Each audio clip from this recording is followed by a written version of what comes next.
Hi friends, ಇವತ್ತೊಂದು ನಾವು juice ಮಾಡಿದ್ರೆ ಎಲ್ಲ ಥರದ ಜ್ಯೂಸ್ ಮಾಡಿ ಕುಡಿದು ನಮಗೆ ಗೊತ್ತಿರ್ತದೆ.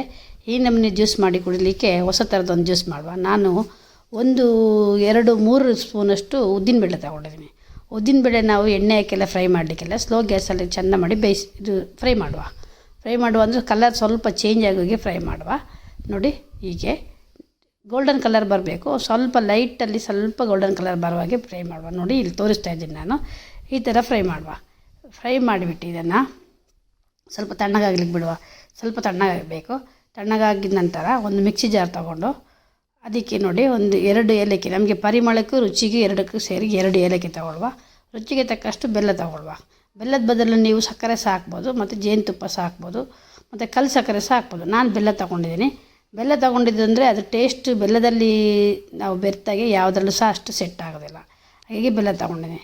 ಇದು ಡ್ರೈ ಆಗಿ ನಾವು ಇದನ್ನು ಫಸ್ಟ್ ಒಂದು ಸಲ ಫ್ರೈ ಮಾಡಬೇಕು, ಪುಡಿ ಮಾಡ್ಕೊಳ್ಬೇಕು. ಯಾಕೆಂದರೆ ಅದು ಹುರಿದ್ರಿಂದ ಅದು ನೀರು ಹಾಕಿದ ತಕ್ಷಣ ಪುಡಿ ಆಗೋದಿಲ್ಲ. ಹಾಗೆ ಆದ ನಂತರ ನಾವು ಇದಕ್ಕೆ ಸ್ವಲ್ಪ ಲೆಕ್ಕಕ್ಕೆ ಎಷ್ಟು ಬೇಕಷ್ಟು ನೀರು ಹಾಕ್ಕೊಳ್ಳುವ. ಎಷ್ಟು ನಮಗೆ ಬೇಕೋ ಅಷ್ಟು ನೀರು ಹಾಕ್ಕೊಳ್ಳುವ. ಯಾಕೆಂದರೆ ತುಂಬ ನೀರು ಹಾಕಿದರೆ ಮಿಕ್ಸಿಯಿಂದ ಮೇಲೆ ಬರ್ತದೆ. ಅದಕ್ಕೆ ಅದನ್ನು ತಿರುಗುವಷ್ಟು ಮಾತ್ರ ನೀರು ಹಾಕ್ಕೊಂಡು ಅದನ್ನು ಸಣ್ಣ ಫ್ರೈ ಮಾಡ್ಕೊಂಬರುವ. ನೋಡಿ, ಗ್ರೈಂಡ್ ಮಾಡಿದ್ದೀನಿ. ಹೀಗೆ ಇದನ್ನು ಗ್ರೈಂಡ್ ಮಾಡಿದ ನಂತರ ಇದನ್ನು ಒಂದು ಸ್ವಲ್ಪ ಫಿಲ್ಟ್ರ್ ಮಾಡ್ಕೊಳ್ಳುವ ನಾವು. ಯಾಕೆಂದರೆ ನಾವು ಉದ್ದಿನಬೇಳೆ ಹುರಿದ್ರಿಂದ ಅದು ಸರಿಯಾಗಿ ಜ್ಯೂಸ್ ಮಾಡಿ ಸಿಗೋದಿಲ್ಲ. ನೆನೆಸಿ ಸಹ ಜ್ಯೂಸ್ ಮಾಡ್ತಾರೆ, ಆದರೆ ನಮಗೆ ಅದು ಕುಡಿಲಿಕ್ಕೆ ಒಳ್ಳೆಯದಾಗೋದಿಲ್ಲ ಅಂತ ನಾನು ಹುರಿದಿದ್ದೀನಿ. ನೋಡಿ, ಇಷ್ಟು ಚೆಂದ ಮಾಡಿದ್ದೀನಿ. ಇದನ್ನು ಹಾಗೆ ಸಹ ತಿನ್ಬೋದು, ಎಂತ ಆಗೋದಿಲ್ಲ. ಆದರೆ ಕುಡಿಯುವಾಗ ದಪ್ಪ ದಪ್ಪ ಸಿಗ್ತದೆ ಅಂತ ನಾನು ಮಾಡಿದ್ದೀನಿ. ಅದನ್ನು ತೆಗೆದು ಇನ್ನೊಂದು ಸರ್ತಿ ಹಾಕಿ ನಾವು ಮಿಕ್ಸಿ ಜಾರಿಗೆ ಅದನ್ನು ಮತ್ತೆ ಹಾಕಿ ಸ್ವಲ್ಪ ನೀರು ಹಾಕಿ ಮತ್ತೆ ಗ್ರೈಂಡ್ ಮಾಡ್ಕೊಳ್ಳುವ. ಯಾಕೆಂದರೆ ಚಿಕ್ಕ ಮಿಕ್ಸಿ ಜಾರಿಗೆ ಹಾಕಿ ಜ್ಯೂಸ್ ಮಿಕ್ಸಿ ಜಾರಿಗೆ ಹಾಕಿದ್ರೆ ಅದು ಒಟ್ಟಿಗೆ ಆಗ್ತದೆ. ನನ್ನ ಮಿಕ್ಸಿ ಜಾರಲ್ಲಿ ಅಷ್ಟು ಸಣ್ಣ ಆಗಲಿಲ್ಲ ಅಂತ 2ನೇ ಸರ್ತಿ ಹಾಕ್ತಾಯಿದ್ದೀನಿ ನಾನು. ಹಾಕಿ ಅದಕ್ಕೆ ಸ್ವಲ್ಪ ನೀರು ಹಾಕಿ ಅದನ್ನು ಮತ್ತೆ ಗ್ರೈಂಡ್ ಮಾಡ್ಕೊಳ್ಳುವ.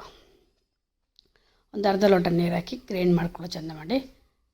ನೋಡಿ, ನೀವು ಐಸ್ ನೀರು ಕೋಲ್ಡ್ ಸಹ ಹಾಕಿದರೆ ಆಗ್ತದೆ, ಇಲ್ಲಾಂದರೆ ಐಸ್ ಟ್ಯೂಬ್ ಹಾಕಿದ್ರೆ ಸಹ ಆಗ್ತದೆ.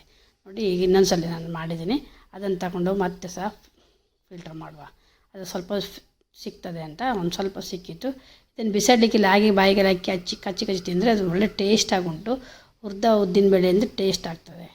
ಹಾಗೆ ಇದು ನಮಗೆ ಹೆಣ್ಮಕ್ಳಿಗೆ ಇದರಲ್ಲಿ ಸೊಂಟಕ್ಕೆ ತುಂಬ ಬಲ ಸಿಗ್ತದೆ. ಯಾವುದೇ ರೋಗಿಗಳಿಗೆ ನೋಡಿ ಡಾಕ್ಟರ್ನವ್ರು ಹೇಳ್ತಾರೆ, ನೀವು ಇಡ್ಲಿ ತಿನ್ನಿ ಬೆಳಿಗ್ಗೆ ಬ್ರೇಕ್ಫಾಸ್ಟಿಗೆ ಅಂತ. ಇಡ್ಲಿಲಿ ತುಂಬ ಸಹ ನಮಗೆ ಪ್ರಯೋಜನಕಾರಿ ಅಂಶಗಳಿರೋದ್ರಿಂದ ಉದ್ದಿನಬೇಳೆ ಸೈಡ್ ಎಫೆಕ್ಟ್ಸ್ ಅಂತ ಸಹ ಇಲ್ಲ. ಮತ್ತೆಂತ ಗೊತ್ತುಂಟ, ಇದರಲ್ಲಿ ಗಂಡಸರಿಗೆ ತುಂಬ ಉಪಯೋಗ ಆಗ್ತದೆ. ಗಂಡಸರಿಗೆ ಕೆಲವೆಲ್ಲ ಪ್ರಾಬ್ಲಮ್ ಇರ್ತದೆ. ಆ ಪ್ರಾಬ್ಲಮಿಗೆ ಅವರು ಹಿತಮಿತವಾಗಿ ಉದ್ದಿನಬೇಳೆ ತಿನ್ನೋದ್ರಿಂದ ಆ ಪ್ರಾಬ್ಲಮ್ ಕಮ್ಮಿ ಆಗ್ತದೆ.